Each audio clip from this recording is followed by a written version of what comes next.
Hello छात्रों, नमो नमः। मैं नितिन शुक्ल संस्कृत ज्ञानामृतम के यूट्यूब चैनल पर आप सभी का बहुत बहुत स्वागत करता हूं। जैसा कि आप सबको अवगत है कि मैं इस समय पीयूषम भाग 1 और भाग 2 जो बिहार बोर्ड में पुस्तक लग रही हैं उनका अध्ययन करवा रहा हूं। मेरे संस्कृत ज्ञानामृतम के यूट्यूब चैनल पर आप लोगों को कक्षा 9, 10, 11, 12 के बिहार बोर्ड का इस समय वीडियोज़ उपलब्ध करवा रहा हूं। और पूर्व में हम अभी तक जो अध्ययन कर चुके हैं वो पीयूषम भाग 1 का ईश स्तुति और लोभाविष्टः चक्रधरा तथा तीसरा जो पाठ था यक्ष युधिष्ठिर संवादः और चौथा था चत्वारो वेदा, पांचवा था संस्कृतस्य महिमा। इन सभी के वीडियोज़ आपको इसी वीडियो के डिस्क्रिप्शन बॉक्स में आपको उसका लिंक मिल जाएगा, तो आप जा कर के स्वेच्छा उनको देख सकते हैं बहुत ही आसानी से। और वो सारे वीडियो इसी चैनल के संस्कृत ज्ञानामृतम के यूट्यूब चैनल पर ही प्लेलिस्ट पर सभी उपलब्ध हैं, तो आप सब उनको देख सकते हैं। आज हम लोग पुनः एकत्रित हुए हैं 6वें अध्याय को पढ़ने के लिए। संस्कृत साहित्य पर्यावरणम। संस्कृत के साहित्य में पर्यावरण क्या है, संस्कृत साहित्य में पर्यावरण के बारे में क्या बताया गया है, उसी के बारे में हम लोग देखेंगे। तो साथियों, यहाँ पर देखिए लिखा हुआ है कि अधुना वैज्ञानिके युगे यदा प्रकृतिः असंतुलिता जाता तदा पर्यावरणस्य चर्चा भवति। अधुना अर्थात इस समय वैज्ञानिक जो युग है, वैज्ञानिके युगे, यह जो वैज्ञानिक युग है, यदा प्रकृति, जब भी प्रकृति असंतुलिता जाता, जब भी प्रकृति असंतुलित होती है, जब भी प्रकृति में कोई आपदा आती है, जब भूखंड आदि आते हैं और जब भी कोई ऐसी असंतुलिता आती है, जब भी कोई बीमारी फैलती है, तदा पर्यावरणस्य चर्चा भवति, तभी क्या होता है, पर्यावरण की चर्चा होती है। तो कुल मिलाकर के यह वैज्ञानिक युग है और इसमें जब भी कोई ऐसी पर्यावरणीय दिक्कत होती है तो बात यही की जाती है कि हाँ, पर्यावरण की ही समस्या से हमारी जो वायु है वह दूषित हो चुकी है या ज़मीन जो दूषित हो चुकी है, इसलिए यह बीमारी फैली हुई है। तो हमेशा पर्यावरण की ही चर्चा होती है। कथम प्रदूषणम, यहाँ से देखेंगे,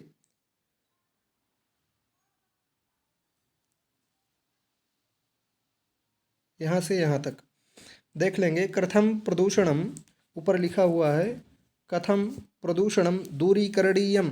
अच्छा, चर्चा क्या होती है, चर्चा यही होती है कि कथम प्रदूषणम दूरीकरणीयम, किस प्रकार से प्रदूषण को दूरी किया जाए, कैसे किया जाए, है ना, कैसे प्रदूषण को दूरी किया जाए, प्रदूषण को ख़त्म कैसे किया जाए।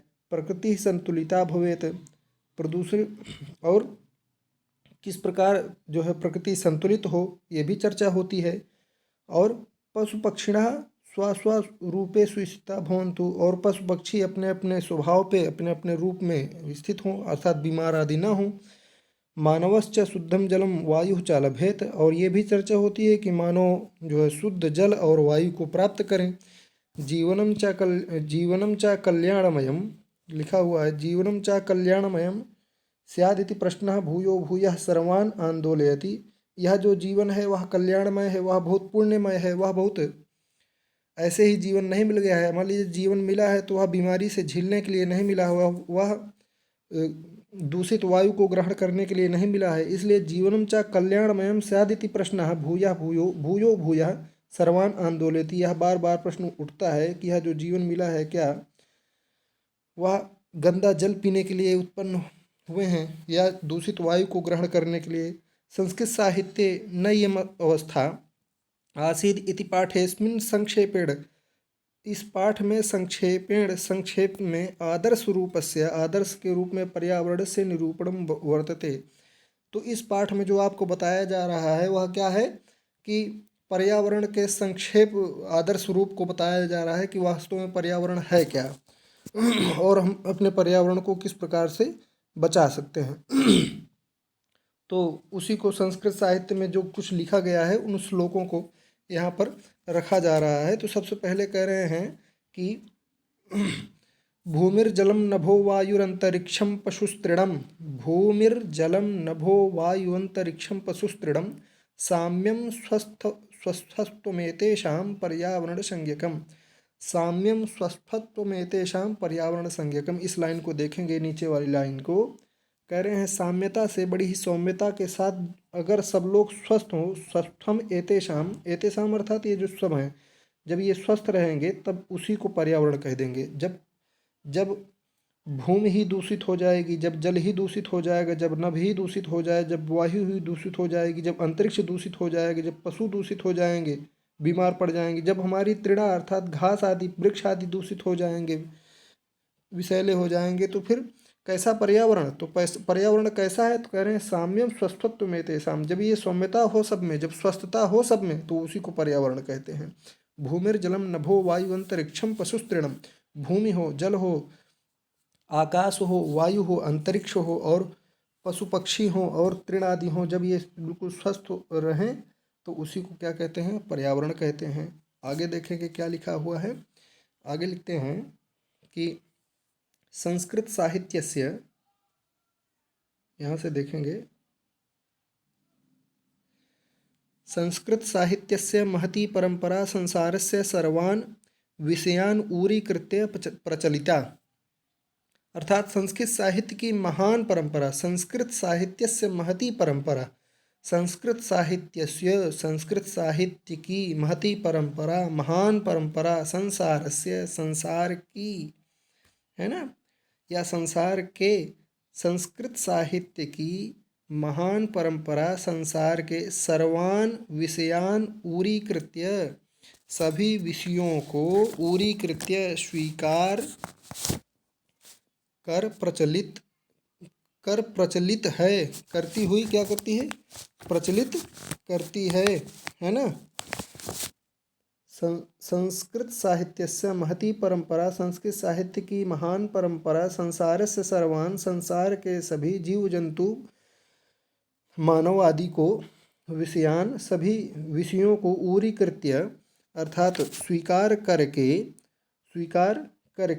प्रचलिता, प्रचलित होती है, चलायमान होती है, चलती है, अर्थात सबको लेकर के, सर्वे भवन्तु सुखिनः सर्वे सन्तु निरामया सर्वे भद्राणि पश्यन्तु मा कश्चित् दुर्भाग् भवेत् की भावना लेकर के हमारी संस्कृत आगे बढ़ती है। इसी प्रकार सर्वान विषयान ऊरीकृत्य, सभी विषयों को अपने अंदर गृहीत करके जो है क्या करती है? प्रचलिता, आगे बढ़ती है। और प्रकृति संरक्षणं पर्यावरणस्य, प्रकृति संरक्षणं पर्यावरणस्य संतुलं वा तत्र स्वभावतः उपस्थापितमस्ति। और आगे बता रहे हैं कि प्रकृति संरक्षण पर्यावरण को, प्रकृति संरक्षणं पर्यावरणस्य, प्रकृति संरक्षण पर्यावरण को संतुलं वा तत्र स्वभावतः उपस्थापितमस्ति। संतुलन यहाँ स्वभावतः उपस्थित है। कहाँ पर? संस्कृत में बता रहे हैं कि प्रकृति संरक्षण पर्यावरण से, प्रकृति संरक्षण पर्यावरण को प्रकृति का संरक्षण पर्यावरण को संतुलित करता है। यह स्वभावतः उपस्थित है, यह स्वभाव से ही उपस्थित है कि जो प्रकृति है वह पर्यावरण को क्या करता है? संतुलित करता है। जो वृक्ष आदि हैं वो क्या करते हैं? पर्यावरण को संतुलित करते हैं। तो वही बात बता रहे हैं कि वैदिक काले, देखेंगे यहाँ,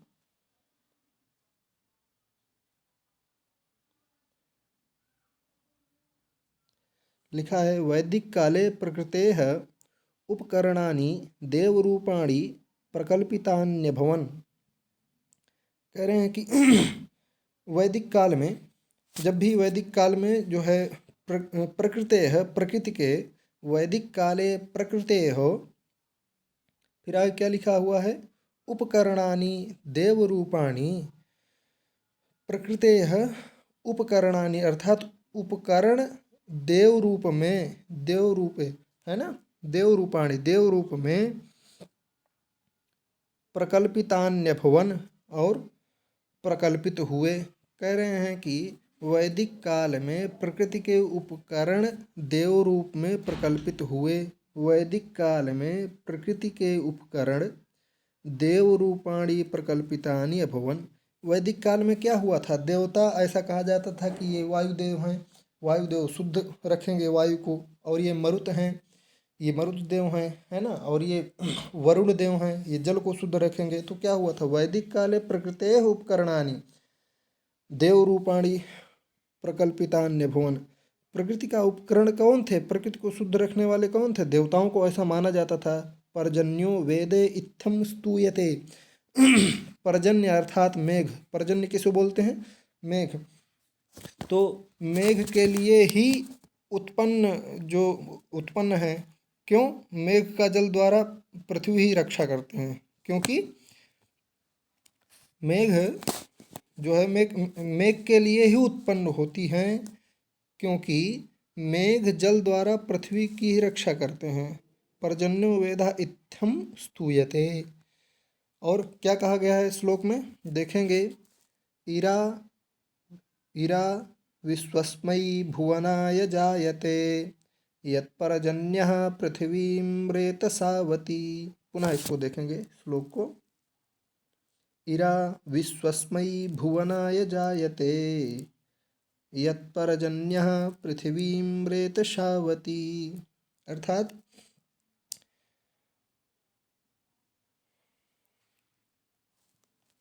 अब इसका देखेंगे कि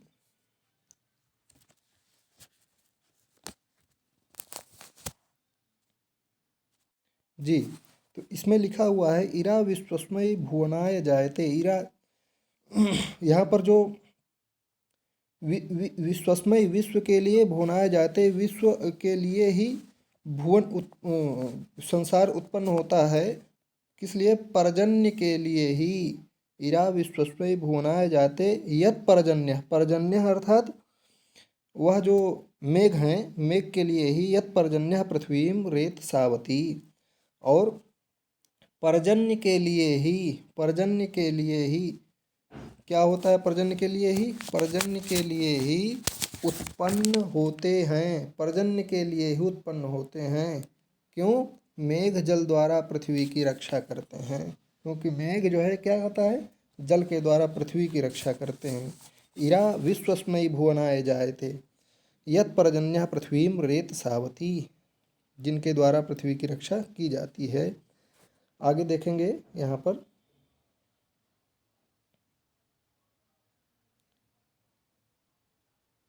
लिखा हुआ है, मेघा पृथ्वीं जलेन रक्षति तदा सर्वेभ्यः अन्नम भवति। क्या कह रहे हैं, मेघ, मेघा पृथ्वीं जलेन रक्षति, मेघ पृथ्वी की रक्षा कैसे कहते हैं, करते हैं, तो जल के द्वारा करते हैं। तदा सर्वेभ्यः अन्नम भवति, तदा सबके लिए अन्न होता है। मेघ ही जल द्वारा पृथ्वी की रक्षा करते हैं, तभी सभी को क्या होता है, अन्न होता है। और अयमेव ये वनस्पतयः फल फलयुक्ता अफला वा पुष्पवन्तः अपुष्पा वा सर्वेपि ते मानवान् रक्षन्तु पापानि अर्थात मूलानि दूरीकुर्वन्तु। लिखा हुआ है, एवमेव ये वनस्पतयः, एवमेव ये वनस्पतयः, इसी प्रकार ये वनस्पतियाँ, एवमेव ये वनस्पतयः फलयुक्ता अफला वा, इसी प्रकार ये वनस्पतियाँ फलयुक्ता अफला वा, अर्थात फलयुक्त हों या बिना फल के हों, मतलब उनमें चाहे फल हो अथवा ना हो। और क्या कह रहे हैं, पुष्पयुक्त अपुष्पा वा, चाहे पुष्प युक्त हों अथवा बिना पुष्प के हों। सर्वे पिते मानवान रक्षन्तु, वे सभी क्या करती हैं, मनुष्यों की रक्षा करती हैं। ठीक उसी प्रकार मेघ भी रक्षा करते हैं, कैसे, वृष्टि कर करके, वृष्टि करके पृथ्वी का लालन पालन करते हैं, तभी अन्न प्राप्त होता है। तो उसीलिए कह रहे हैं कि पापानि अर्थान मूलानि दूरी कुर्वन्तु, अर्थात अर्थात जो है पाप गंदगी को दूर करे, है ना। पापानि अर्थान अर्थात मलानि दूरी कुर्वन्तु, पाप मल आदि को दूरी करते हैं। जैसे आगे श्लोक कहा गया है, क्या कहा गया है, या फलिनी या अफला अपुष्पा जास्प पुष्पिणी। यहाँ देखेंगे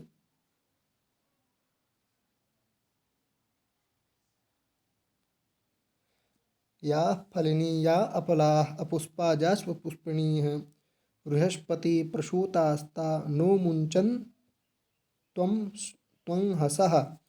इस प्रकार लिखा हुआ है। तो इसको देखेंगे, या फलिनी या अफला, या फलिनी या अफला। या माने जो, फलिनी माने फल से परिपूर्ण, फल जो फलयुक्त है फलिनी। तो या फलिनी जो है फल से परिपूर्ण है, या अफला और जो बिना फल के है, या फलिनी जो फल युक्त है, और या अफला जो फल से युक्त अयुक्त है। या फलिनी अर्थात जो फल से युक्त है, या अफला जो बिना फल के है। अपुष्पा याश्च पुष्पणी जो अपुष्प है, जिस वृक्ष के पास पुष्प नहीं है, अथवा जिसके पास पुष्प है ना, जिसके पास फल है अथवा बिना फल के है, जिसके पास पुष्प है अथवा बिना पुष्प के है। तो आगे बता रहे हैं कि बृहस्पति प्रसूत आस्था, बृहस्पति प्रसूत आस्था अर्थात बृहस्पति प्रसूताहता। तो बृहस्पति द्वारा प्रसूत, बृहस्पति के द्वारा प्रसूत, बृहस्पति के द्वारा उत्पन्न, है ना, बृहस्पति के द्वारा उत्पन्न। ता नो मुंचन्ति अहम सह, मुंचन्तु अहम सह, ऐसा लिखा हुआ है, मुंचन्तु अहम सह। प्रसूता नो मुंचन्तु अहम सह अर्थात बृहस्पति जो है, जो बृहस्पति के द्वारा प्रसूत हैं, ये सब हमें पाप से मुक्त करें। मुंचन्तु अहम सह, है ना। नो अर्थात निश्चित रूप से, न हम सबको, मुंचन्तु अहम सह हम सबको पाप से मुंच करें अर्थात छोड़ें, है ना, पाप से दूर करें, है ना, ऐसा लिख रहे हैं। तो फिर आगे क्या लिखा हुआ है, अत्र ओषधयो देव्यः स्तूयन्ते, अत्र ओषधयो देव्यः स्तूयन्ते। अत्र माने यहाँ, अत्र माने यहाँ, औषधियों अर्थात औषधियाँ, है ना, देव्यः स्तूयन्ते देवियों द्वारा स्तुति किए जाते हैं। देव्यः स्तूयन्ते देवियों के द्वारा स्तुति किए जाते हैं। देवियों के द्वारा किनकी स्तुति की जाती है, तो औषधियों की, औषधियाँ देवियों द्वारा स्तुति की जाती हैं। औषधियों की देव्यः स्तूयन्ते, इन औषधियों की कौन स्तुति करता है, तो देवी देवता लोग इनकी क्या करते हैं, स्तुति करते हैं। आगे क्या लिखा है, संस्कृत काव्येषु प्रकृतिवर्णनम आवश्यकम विद्यते। संस्कृत काव्येषु, संस्कृत काव्यों में प्रकृति वर्णनम, प्रकृति का वर्णन आवश्यकम विद्यते, आवश्यक है ना। संस्कृत काव्य में प्रकृति का वर्णन आवश्यक है, संस्कृत काव्य में प्रकृति का वर्णन इसलिए आवश्यक है। फिर आगे देखेंगे क्या लिखा हुआ है, यहाँ से यहाँ पर पूर्ण विराम, यहाँ से पहले देखेंगे। कथ्यते कहा जाता है, यत जैसे कहा जाता है, कथ्यते यत जैसे कहा जाता है, ऋतुः सागरः नदी सूर्योदय संध्या चंद्रोदय सरोवर उद्यानम वनम इत्यादीनि।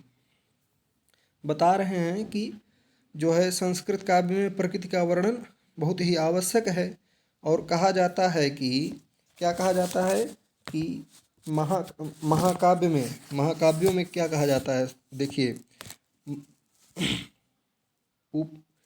उपादानानि आवश्यकम वर्णयानि भवन्ति महाकाव्ये। यहाँ पर महाकाव्य लिखा हुआ है, तो कह रहे हैं इसी महाकाव्य में महाकाव्य में क्या बताया जाता है? तो महाकाव्य में बताया जाता है कि ऋतु, सागर, नदी, सूर्योदय, संध्या, चंद्रोदय, सरोवर, उद्यान, वन, इन सब के बारे में बताया जाता है। सूर्योदय, संध्या, चंद्रोदय, सरोवर, उद्यान एवं वन आदि जो है कह रहे हैं। उपादानानि, यहाँ लिखा है उपादानानि वर्णनीयानि भवन्ति महाकाव्ये, और उपादानों का वर्णन अवश्य होता है किसमें? महाकाव्य में। वाल्मीकि, यहाँ देखेंगे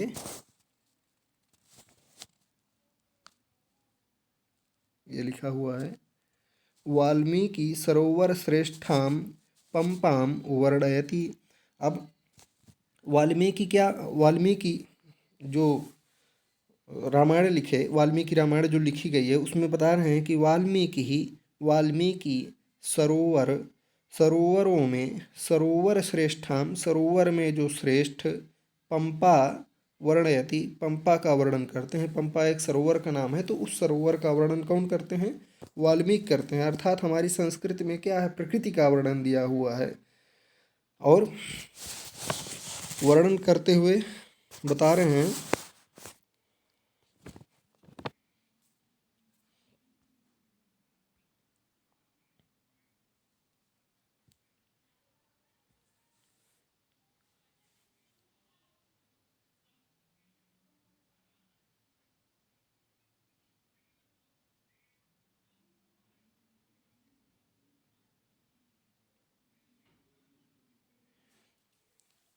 आगे इस श्लोक को देखेंगे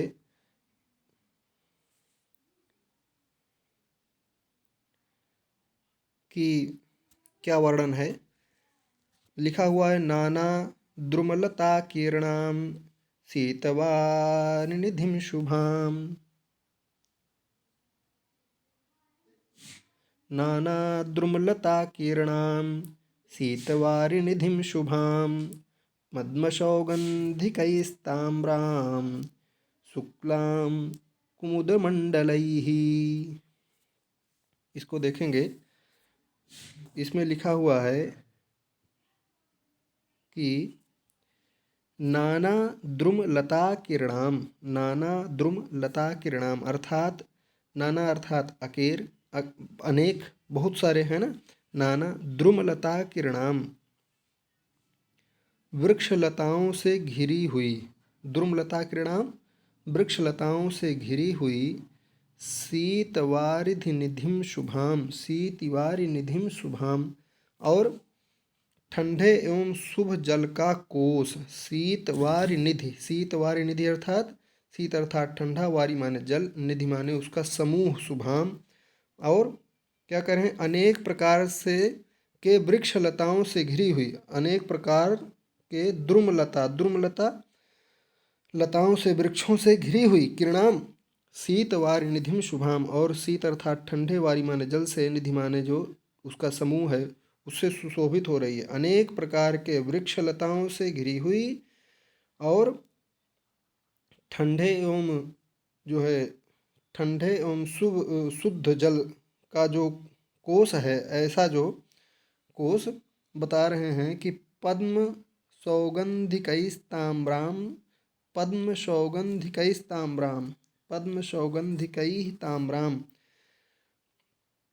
परें कमलों के सुगंधों से, है ना, कमलों के सुगंधों के से तांबा के समान, ताम्राम, पद्म सौगंधिकैस्ताम्राम, पद्म कमलों के सुगंधों से जो है तांबा के समान, शुक्लाम कुमुद मंडलैहि, शुक्लाम कुमुद मंडलैहि, इसको देखेंगे। अर्थात शुक्लाम अर्थात सफ़ेद, कुमुद अर्थात कुमुदनियों के, कुमुद मंडलैहि अर्थात फूलों से भरी हुई है। क्या? तड़ाक, जो तड़ाक की बात हो रही है, तालाब की बात हो रही है ना, तो वही पंपा सरोवर आदि की जो बात हो रही है। अब आगे देखेंगे,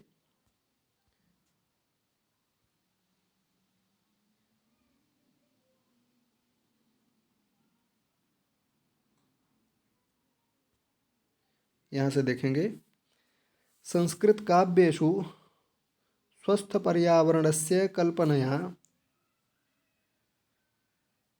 संस्कृतकाव्येषु स्वस्थपर्यावरणस्य कल्पना स्वाभाविकरूपेण प्रवहन्तीनां नदीनां वर्णनं बाहुल्येन लभ्यते। यहाँ तक देखेंगे कि संस्कृत काव्येषु संस्कृत काव्येषु अर्थात संस्कृत काव्यों में फिर स्वस्थ पर्यावरण की कल्पना को स्वस्थ पर्यावरणस्य कल्पनया स्वाभाविक रूपेण प्रवहन्तीनां नदीनां वर्णनं स्वाभाविक रूप से प्रवहन्तीनां बहती हुई नदियों का वर्णन बाहुल्येन लभ्यते बहुत प्राप्त होता है। कह रहे हैं कि संस्कृत काव्यों में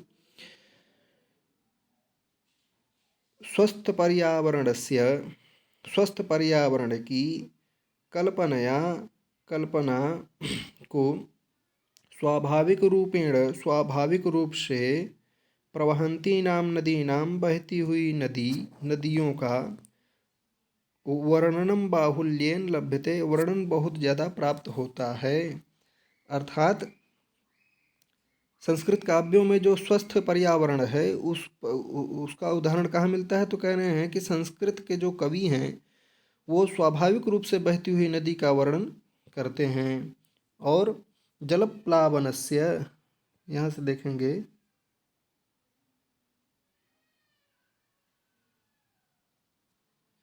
कह रहे हैं जलप्लावनस्य वर्णनम तु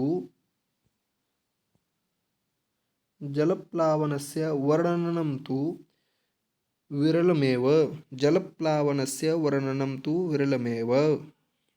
और जलप्लावन का वर्णन तो विरल ही है ना। जलप्लावन का वर्णन तो विरल ही है। सूर्यतापितः ज्येष्ठमासस्य मध्याह्नः बाणभट्टेन वर्णितः। और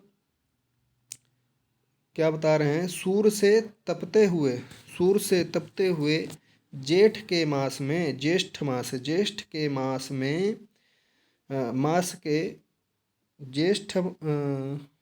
ज्येष्ठ मासस्य मध्याह्नः बाणभट्टेन वर्णितः।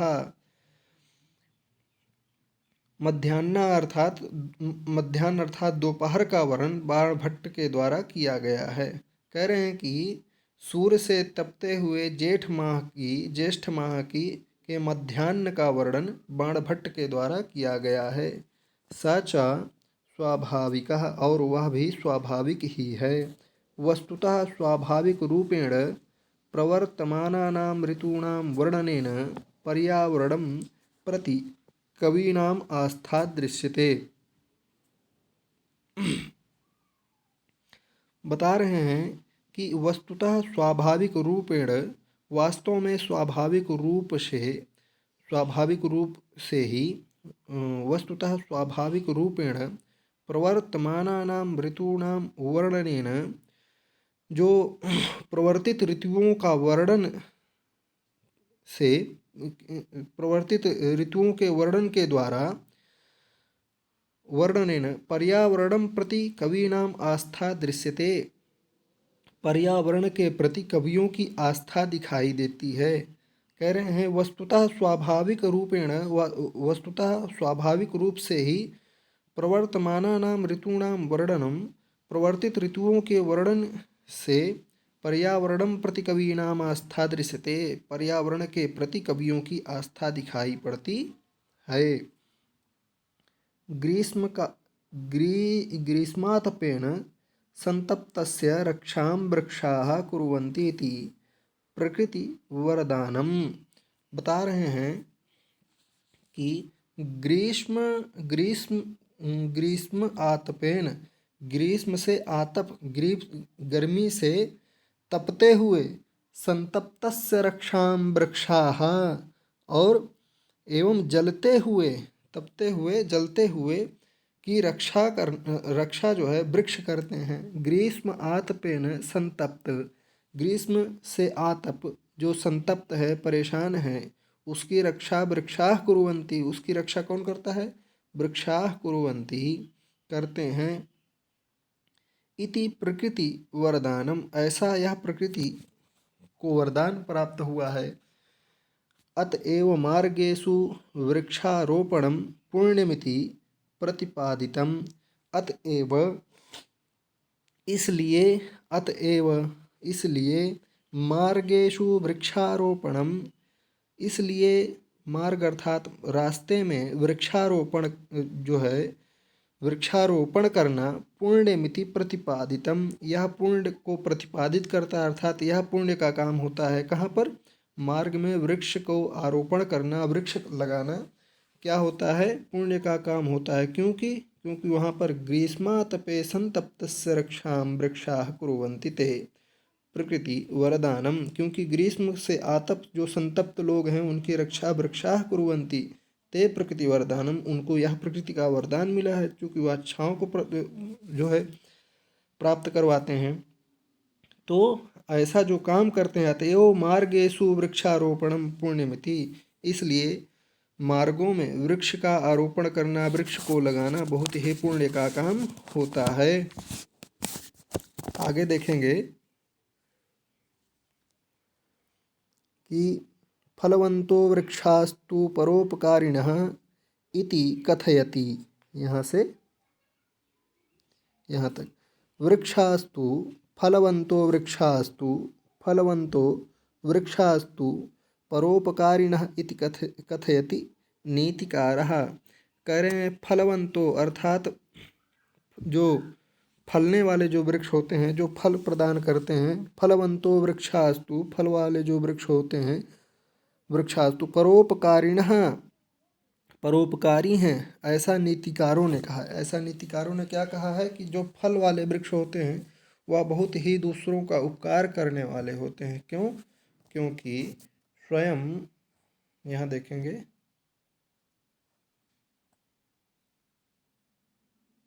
ऊपर वाली लाइन में लिखा हुआ है, स्वयं न खादन्ति फलानि वृक्षाः, स्वयं अर्थात खुद, न खादन्ति नहीं खा लेते हैं, फलानि फलों को, वृक्ष लोग, जो वृक्ष होते हैं, न खादन्ति फलानि, स्वयं जो वृक्ष होते हैं स्वयं फल को नहीं खा लेते हैं, और स्वयं न वारिणी पिबन्ति नद्यः, जो नदी होती हैं, वारिणी माने जल को, पिबन्ति माने पी लेती हैं, ना माने नहीं, स्वयं माने स्वयं, और जो नदियाँ होती हैं वो स्वयं जल को नहीं पी लेती हैं, अर्थात स्वयं न खादन्ति फलानि वृक्षा, स्वयं कभी वृक्ष फल को नहीं खाते हैं, और ना ही नदियाँ स्वयं अपने पानी को, जल को ग्रहण कर लेती हैं। वह परोपकार के लिए ही होते हैं, वह कहते हैं हमेशा परोपकार के लिए ही होते हैं। आगे क्या लिखा हुआ है? नराकन्याश्च, यहाँ से देखेंगे,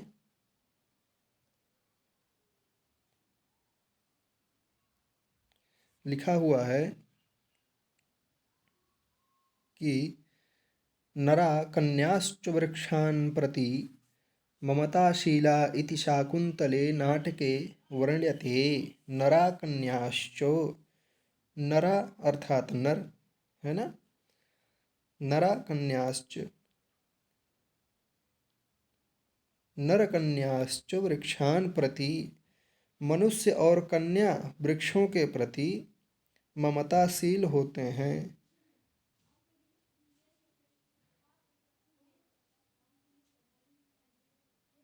ममताशील होते हैं, जिस प्रकार बताया गया है, नराकन्याश्च वृक्षान् प्रति ममताशील इति शाकुंतले नाटके वर्णते, मनुष्य और जो है स्त्री जातीय मनुष्य जो भी जीवन धारण किया है, जिसके अंदर भी मेधा है, नराकन्याश्च वृक्षान् प्रति ममताशील इति शाकुंतले नाटके वर्णते, शाकुंतल नाटक एक लिखा गया है, उस नाटक में ऐसा बताया जाता है। क्या बताया जाता है कि वृक्षान् जलेन तर्पयित्वैवं जलम जलम पिबती,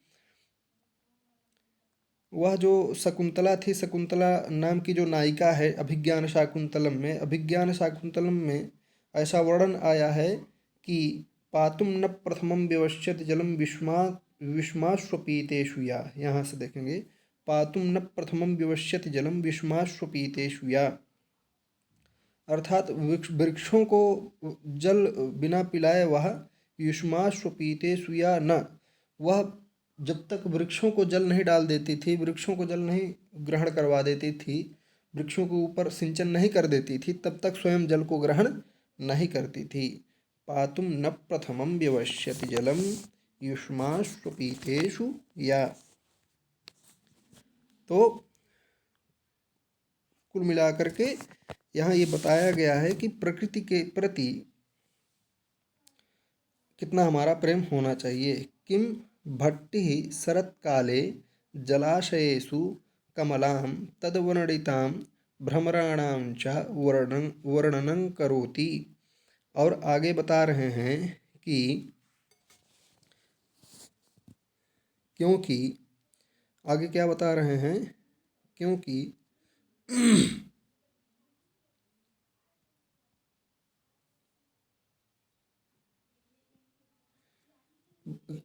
किम भट्टी क्या भट्टी, शरतकाले जलाशयेषु, शरतकाल जो है, जो शरतकाल होता है, शरतकाल जलाशयों में, जलाशयेषु कमलां तद्वर्तिनां, कमलों के ऊपर, तद्वर्तिनां भ्रमराणां च वर्णनं करोति, कमलों के ऊपर बैठे हुए भ्रमरों का वर्णन करते हैं। भट्टी जो कवि हुए हैं, वो भट्टी कवि जो है शरत काल में जलाशयों में जो कमलों के ऊपर बैठे हुए भ्रमर हैं उनका वर्णन कर रहे हैं। किम चा भट्टी शरत काले जलाशयेषु कमलानां तद्वर्तिनां भ्रमराणां चा वर्णनम करोति। क्योंकि बता रहे हैं कि जो एक भट्टी नाम के जो कवि हुए हैं वह शरत काल में जलाशयेषु, जलाशय में कमला नाम जो कमल हैं उनके ऊपर जो भ्रमर बैठे हुए हैं उनका वर्णन कर रहे हैं। वर्णन में क्या भट्टी लिख रहे हैं कि लिख रहे हैं, न तज्जलम यन्न सुचारु पंकजम न पंकजम तद यदलीनषट्पदं न तज्जलं यन्न सुचारु पंकजं न पंकजं तत् यदलीनषट्पदं। देखेंगे जो भट्टी हैं वो क्या लिख रहे हैं, न तज्जलम, न तज्जलम, न तज्जलम, न तज्जलम, न तद माने वह, जलम माने जलम, न वह जल नहीं है, वह जल नहीं है, तद माने वह, जलम माने जल, न माने नहीं, वह जल नहीं है। क्या कह रहे हैं कि वह जल नहीं है। यत न सुचारु पंकजम, यत माने जहाँ, सुचारु माने सुंदर, पंकजम माने पंकज, यत न सुचारु पंकजम, जहाँ पर सुंदर पंकज, सुंदर कमल नहीं है। कह रहे हैं न तद जलम, वह जल जल नहीं है, वह जल नहीं है। यत न सुचारु पंकजम, जिसमें सुंदर सुंदर कमल के पुष्प नहीं हैं। न पंकजम तद, न पंकजम तद, और न वह कमल, कमल का पेड़ है, न वह कमल का पुष्प है जिसमें यत लीन षट्पदम,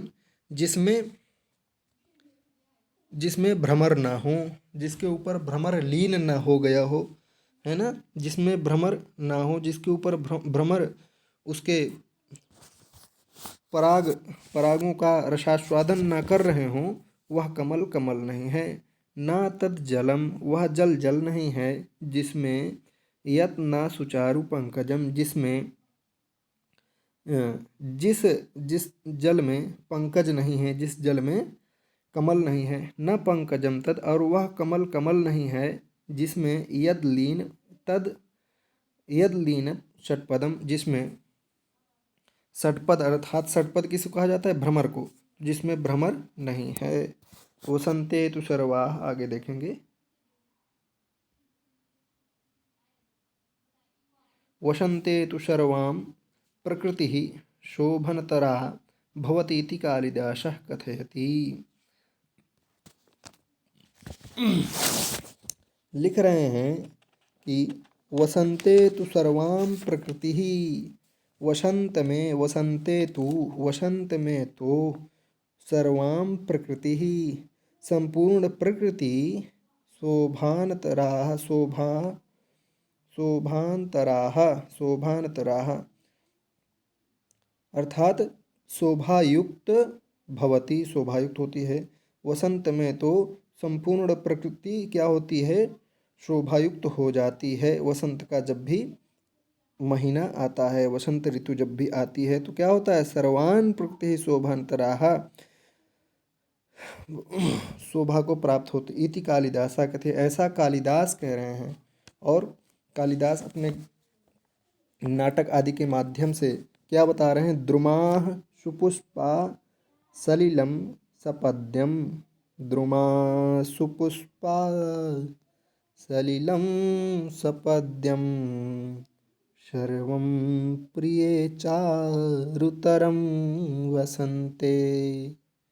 है ना, ऐसा कौन कह रहे हैं, कालिदास कह रहे हैं। द्रुमा सुपुष्पा, द्रुमा सुपुष्पा सलिलं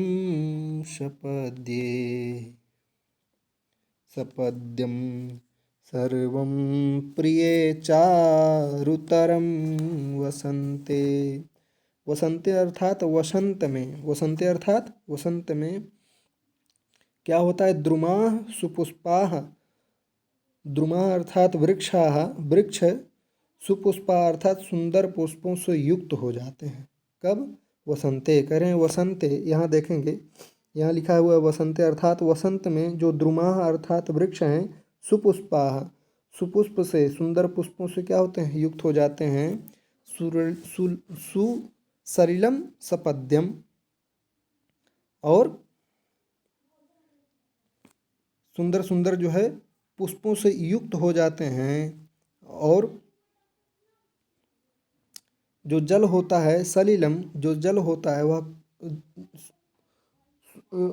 सपद्यम अर्थात कमल से युक्त हो जाता है। और सर्वम प्रिय चारुतरम वसंते, और क्या होता है, जो सर्वम प्रिय वह सभी को अच्छा लगता है, चारुतरम सभी को क्या होता है, बहुत ही जो है अच्छा लगता है। कब, वसंत में।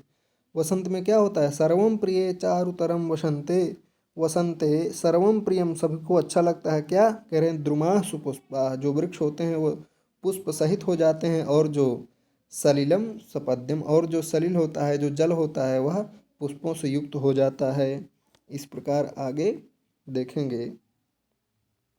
कालिदासः पशूनां स्वाभाविकस्थितेः निरूपणमेव करोति। कह रहे हैं कि जो कालिदास हैं, कालिदासः पशूनां, कालिदास पशुओं के स्वाभाविक स्थितेः, स्वाभाविक स्थिति का निरूपणमेव करोति, निरूपण भी करते हैं। कालिदास पशूनाम, कालिदासः पशुओं के स्वाभाविक स्थिति का निरूपण भी करते हैं। और आगे क्या लिखा हुआ है, गाहन्तां महिषा निपानशलिलं श्रृंगैर्मुहुस्ताडितं, छायाबन्धकदम्बकं मृगकुलं रोमन्थमभ्यस्यतु। क्या लिखा हुआ है कि गाहन्ता महिषा निपानशलिलं श्रृंगैर्मुहुस्ताडितं, छायाबन्धकदम्बकं मृगकुलं रोमन्थमभ्यस्यतु। लिखते हैं महिषा,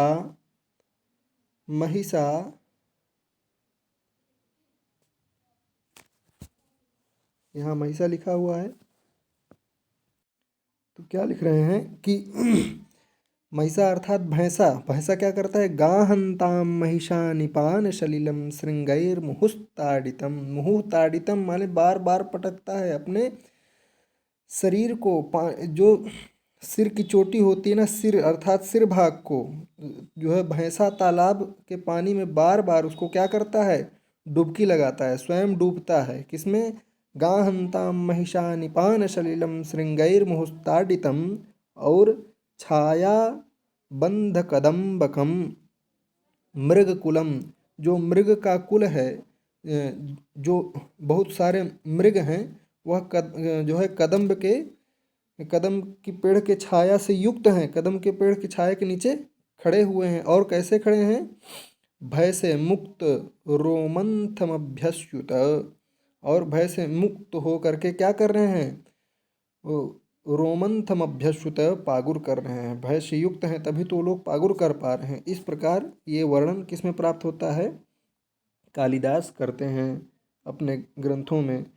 आगे लिखा हुआ है, यहाँ देखेंगे, एवं प्राचीन भारते साहित्यकाराः सर्वस्यापि पर्यावरणस्य स्वस्थतां प्रति जागरूका अभवन्।